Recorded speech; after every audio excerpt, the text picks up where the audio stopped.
Good morning, and welcome to the weekly worship service of First Jefferson Unitarian Universalist Church of Fort Worth, Texas. My name is Thomas Earthman, and I am the lifespan religious educator here at the church, as well as this week's worship leader. I'm going to begin today with some opening words from the Reverend William Schultz. Come into this place of peace, and let its silence heal your spirit. Come into this place of memory, and let its history warm your soul. Come into this place of prophecy and power, and let its vision change your heart. All of our services for the last year have been virtual. We've been putting them online, which, aside from allowing you to watch them whenever you like, allows us to do some interesting things, like today's service, which will be made up of clips that have been submitted by participants in our religious exploration program. First among those, we have some opening music from Trevor Costello, who is a graduating senior who is starting at the University of Texas at Arlington this summer.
Thank you, Trevor. For our chalice lighting today, I've chosen a reading that, for me, really embodies what it is to do faith development as a community. It's the reason that it matters that we come here to be together while we do this work. Let me get out my handy-dandy lighter. It's the first reading in our hymnal under chalice lightings, in fact. It's number 447, and this is by Albert Schweitzer. At times our own light goes out and is rekindled by the spark from another person. Each of us has cause to think with deep gratitude of those who have lighted the flame within us. Now please join me in saying our Affirmation of Covenant. As we do each week, the words will be on your screen. Love is the doctrine of our church. The quest for truth is our sacrament, and service is our prayer. To dwell together in peace, to seek knowledge in freedom, to serve others in community to the end that all souls shall grow into harmony with creation. Thus do we covenant with one another. Now, we will have some music. We have Della, Cassie, and Lily singing hymn number 361 if you happen to have a gray hymnal handy.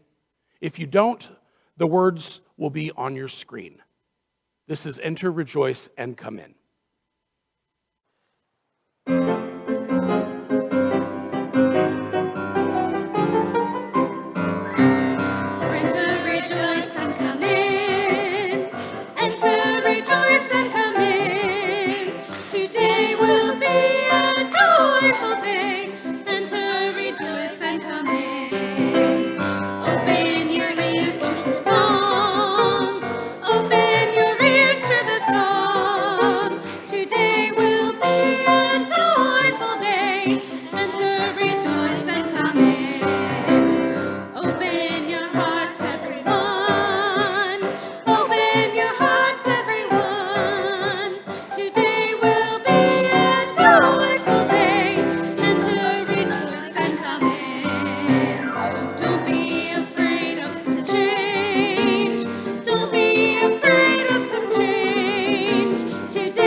I hope you don't mind that today's service is going to be a little shorter than some of the others.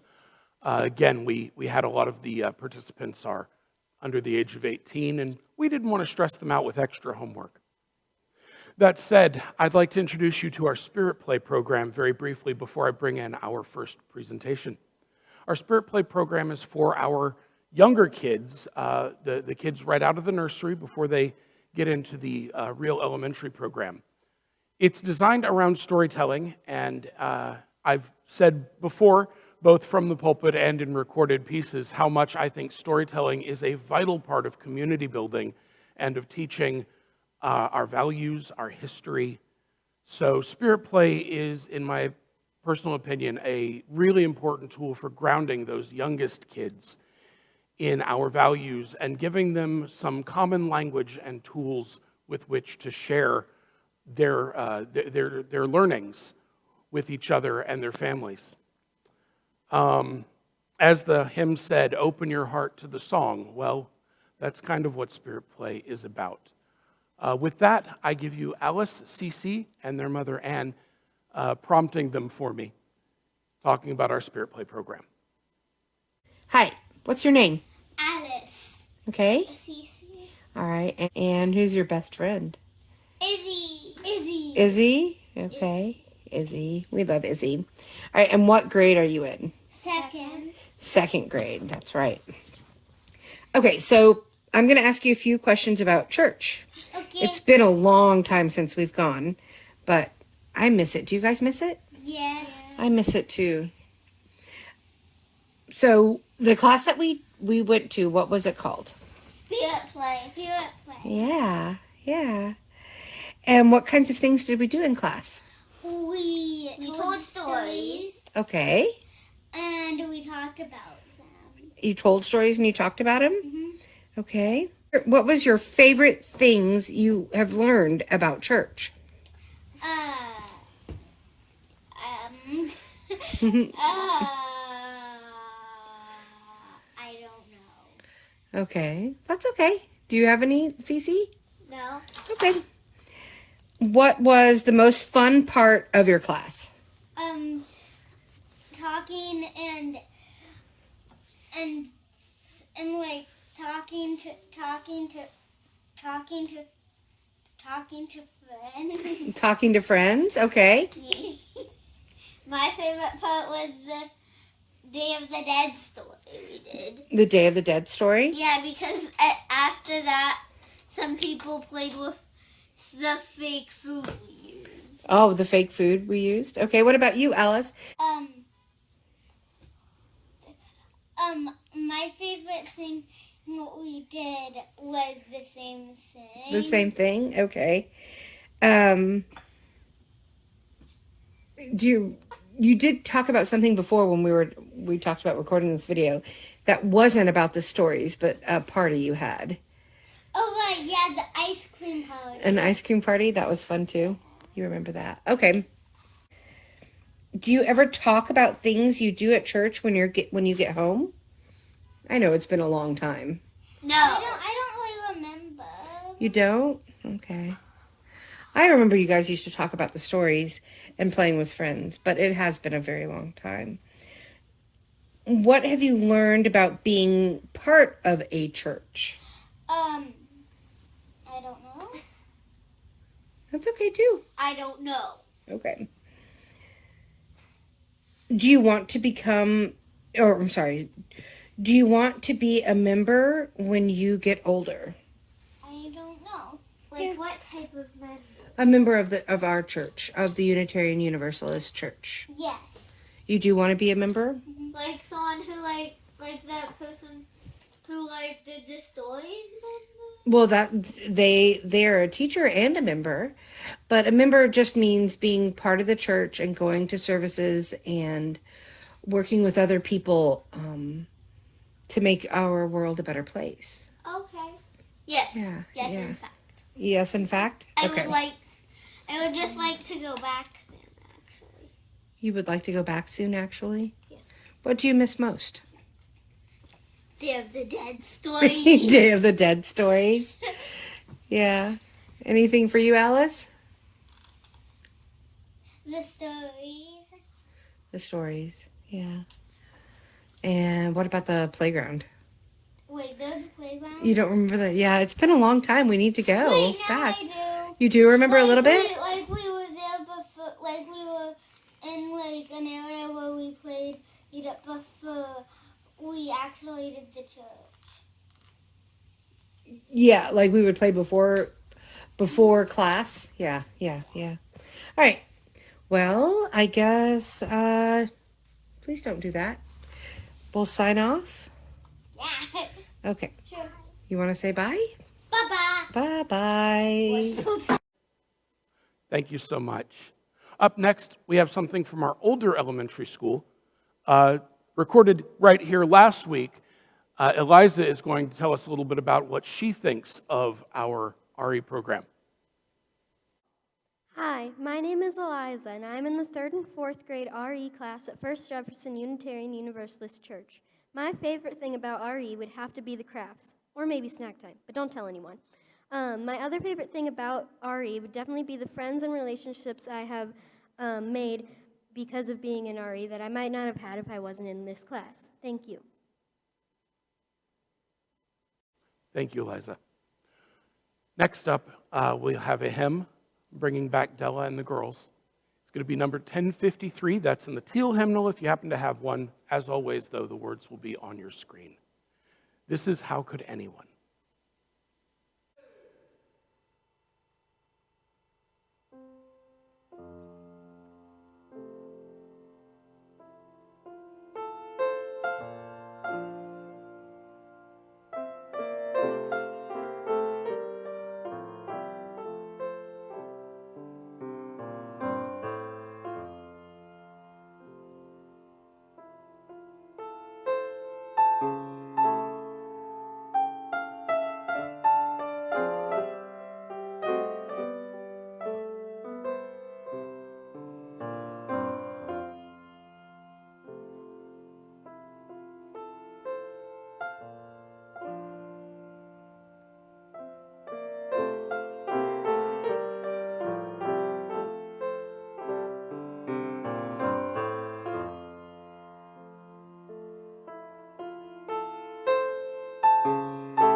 Thank you, ladies. That was lovely. Up next, we have something from one of our, now a high school student who was part of our junior high program before everything went sideways on us. Jillian is going to tell us a little bit about her experience and how she feels about our religious exploration program. Hello, my name is Jillian. I'm in the 9th grade and have been going to First Jefferson Unitarian Universalist Church for 9 years. I have always enjoyed going to Sunday school and being able to hang out around all the kids. Sunday school at First Jefferson is a safe and welcoming place. They make sure to check in with everyone and see how they're doing, and try to get everyone as involved as possible. We would get to participate in fun activities, whether we worked on arts and crafts project or we learned about religious practices and beliefs. Because of the church's influence, it helps me to have a more accepting mind. They've taught me not to judge people for what they believe religiously or not. Youth group at First Jefferson has been my community, my safe place for years. It's where I want to see my friends and family. Having a group of kids to see and to learn and do activities with has been a safe place for many kids over the years. Youth has always been a place where I could ask questions and have long discussions about recent things going on, politics, religious beliefs, traditions, and cultures. First Jefferson has been a great community for my family and others, and I hope you'll feel the same way too. I can't wait for it to reopen. Wasn't that lovely? Thank you so much, ladies. At this part in the service, I had hoped to have something from our high school age kids, but unfortunately, we don't have much of a high school age program. Lucky as I was to have Trevor volunteer to play the horn, I didn't want to put too much on him. And honestly, with school wrapping up, it's been pretty busy. So I hope you don't mind if I take just a moment to tell you a bit about the RE program from my perspective. I am a professional religious educator. I'm a member of the Liberal Religious Educators Association, or LREDA, as we call it. And I take classes on how to be a better professional educator. I am absolutely thrilled to be in partnership with some fabulous, fabulous volunteers, and of course with Reverend Annie here. I think that it is so great when I came into this job that the RE program had its own hour, that it was already intergenerational. There were already adult offerings as well as all ages for children. And I've just been so thrilled to be a part of this program as we've grown it, as we've expanded adult RE, and I'm really excited for what we're going to do in the coming year to welcome our kids back. It's not going to be the traditional program. It's not going to be happening on Sunday mornings, but we're going to have offerings, especially for our junior high and high school kids. We're going to try some things out. We want to make sure that they know that this is their family too. And it's just been fabulous seeing the teamwork, seeing all of my teachers, seeing all of our volunteers working together to pull this off. And I think that it matters, because one of the things that happens in a lot of UU churches is so many of us, myself included, came from other traditions. We didn't start out Unitarian Universalist. We don't have a Unitarian Universalist language when we get here. And in a lot of congregations, they don't develop one. They don't teach the adults that language. And so how do they pass that on to the kids? It's another reason I think that telling the stories is important. It's important that we know the names of our forebears, that we know the names of the people who gave us this fabulous liberal faith, and all of the evolutions that it's taken throughout the centuries to get to where we are today.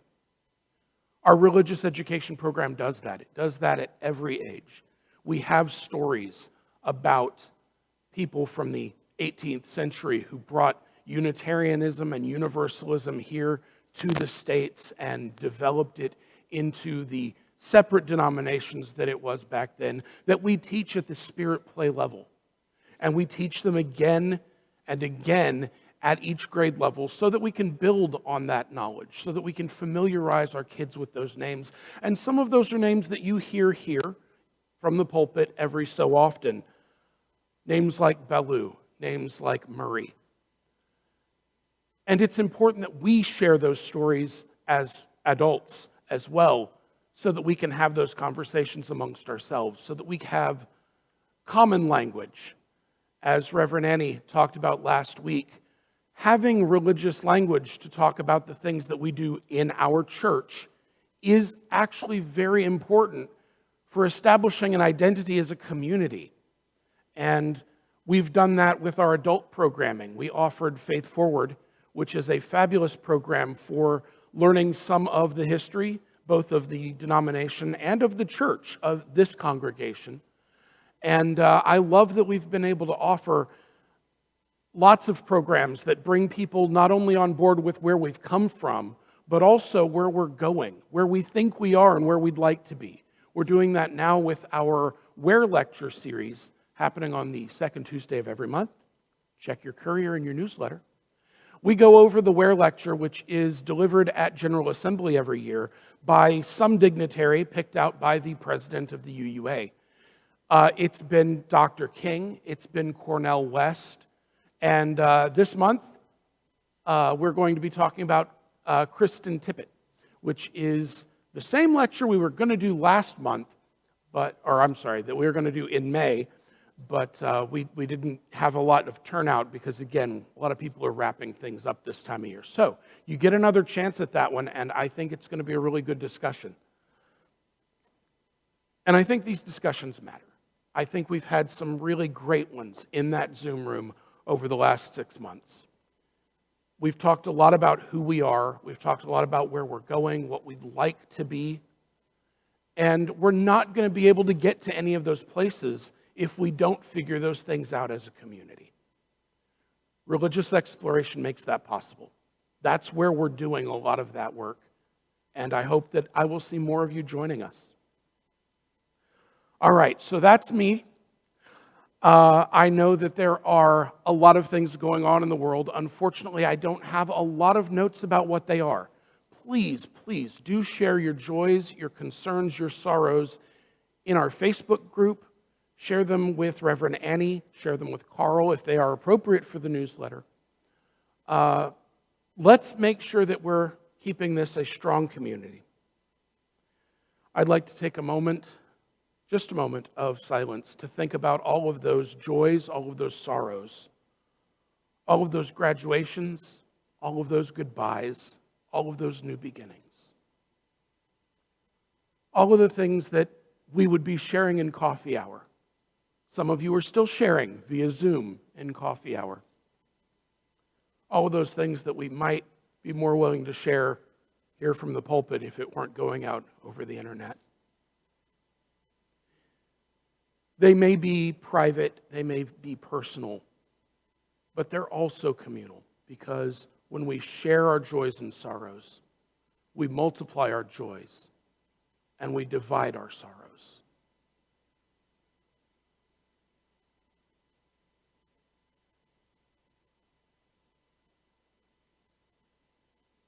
Nisha?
Our minister, Reverend Annie Furster, was kind enough to record something for me last week.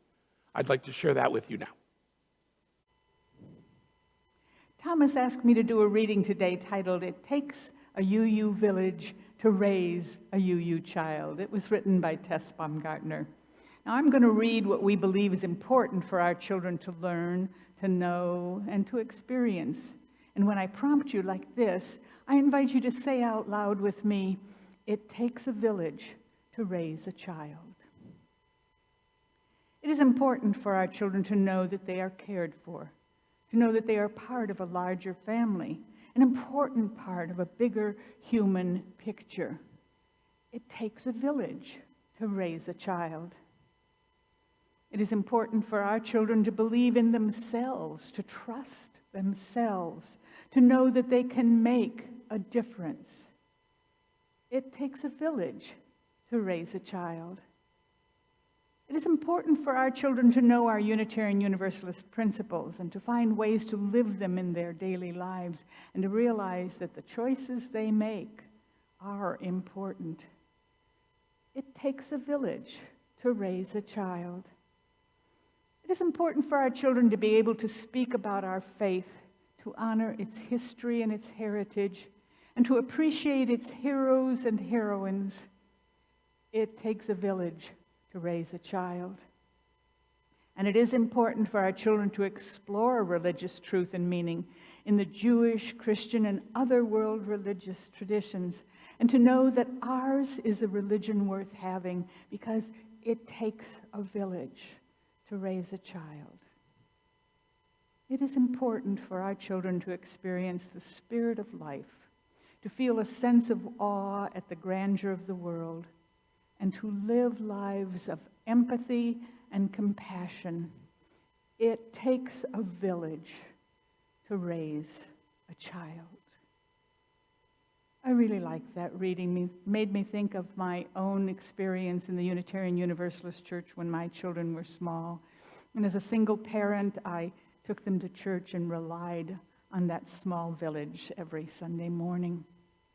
It also makes me think about how different our experience is in the Unitarian Universalist Sunday schools with what I learned in a Sunday school of a different faith. I remember the emphasis was on faith and not asking questions. I was told more than once that I asked too many questions. And yet I think one of the grandest experiences, if on a Sunday morning I'm sitting down there telling a story for all ages and one of the children interrupts me to ask a question, I find that the most blessed thing that we can experience because it makes me know that I too am a part of that village that it takes to raise a child. And I hope you will consider your part in that village. Thank you. Our next presenter has been a classroom teacher.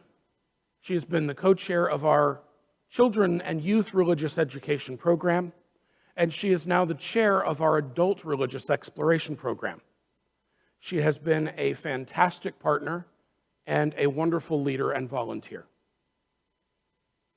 Hi, I'm Julia Sexton, and I've been asked to give my perspective on religious exploration from the viewpoint of a participant, a parent, and a teacher.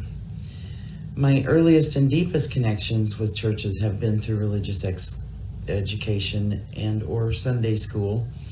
In the liberal Protestant denomination I was raised, the lessons were not very different than those our kids get here at First Jefferson. Lessons of compassion, explorations of world religions. In my high school years, I began doubting the existence of God and stopped going to church with my family and didn't start up again until I had children of my own. I hoped that through the religious humanist lens of the First Unitarian Universalist Church of Houston's religious education program, Dan and I would find support to offer our kids the same kinds of lessons that had helped shape both of us in our early years. I haven't been disappointed. Through that program and the one here at First Jefferson, I have watched my children grow into people willing to go a little deeper, to explore their core values, to listen to and speak with people of all generations and all points of view. They are people who are repulsed and moved to action by the injustices they witness. They also have benefited from the human sexuality programs that have been made available through the UUA. I began my church school teaching with the junior high group, an age that many volunteers seem to be afraid of. I became dear friends with my co-teacher from that year and still have connection to one of the youth from the program through social media. I have since taught every grade except high school, and that's largely because there hasn't been a need for me in that spot. Up until the end of the 90s, the RE curricula pretty studiously avoided biblical teachings. What was taught was Unitarian Universalist history and values and world religions. Talk of God or Jesus was avoided. It wasn't long after we came to this church that the director of religious education realized that some of our graduates were at a disadvantage when they got into college literature classes because they didn't know the biblical stories. So she developed a program that a 3-year cycle that we would study 1 year Unitarian Universalist history and values and theology. 1 year would be a study of world religion, and the third would be biblical stories, but presented, of course, as allegory and not preached as fact.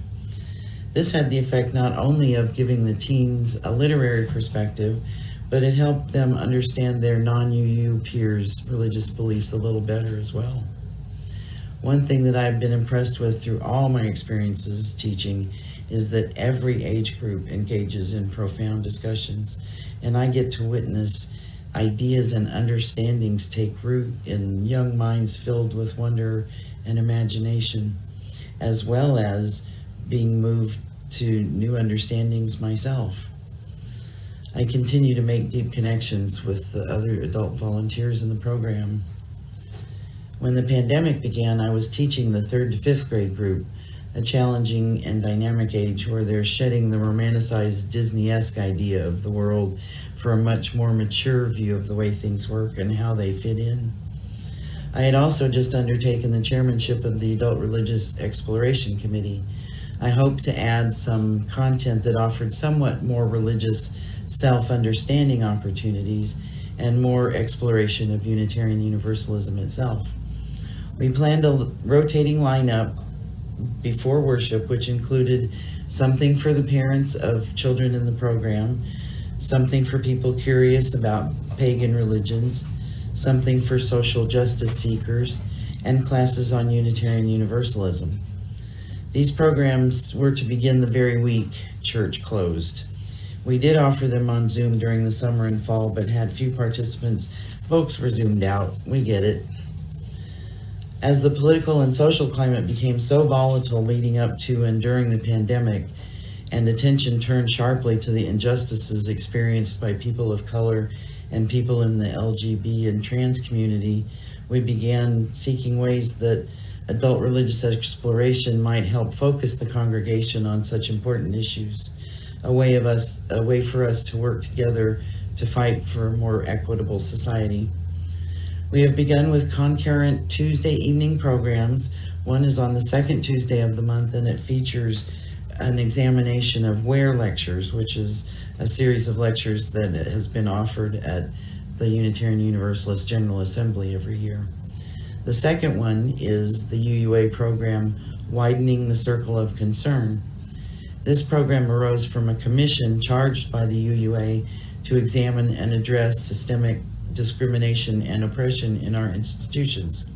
Yes, our very own congregations and the denomination, as well as in society at large. We hope when this course is completed to have a plan for how we can use our resources and our voices to advocate for social justice religiously. We seek to revel and delight in this work of our souls, or consciences, or core values, to find it to be an integral part of our spiritual journey, and one that we can undertake as a faith community together. I believe it is through such shared mission that we will be re-energized and attract others with similar feelings.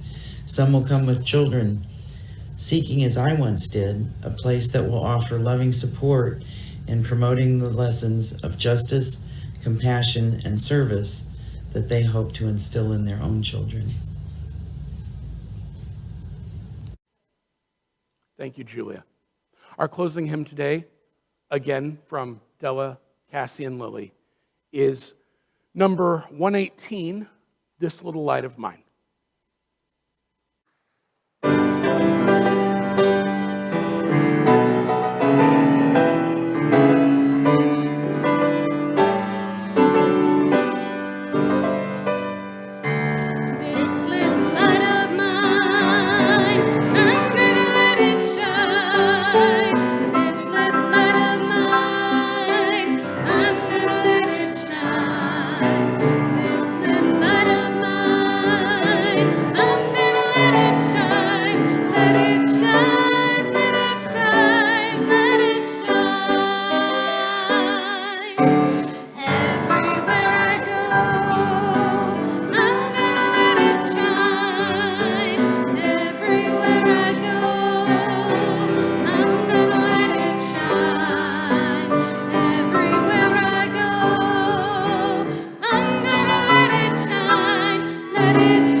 As we now extinguish this little light of ours, I return to you your attention. I return to you your time. Thank you so much for sharing both of those with me.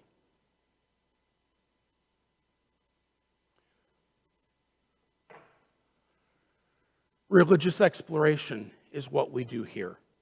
It's what happens every Sunday right here from this pulpit. It's what happens in the library. It's what happens in the fellowship hall.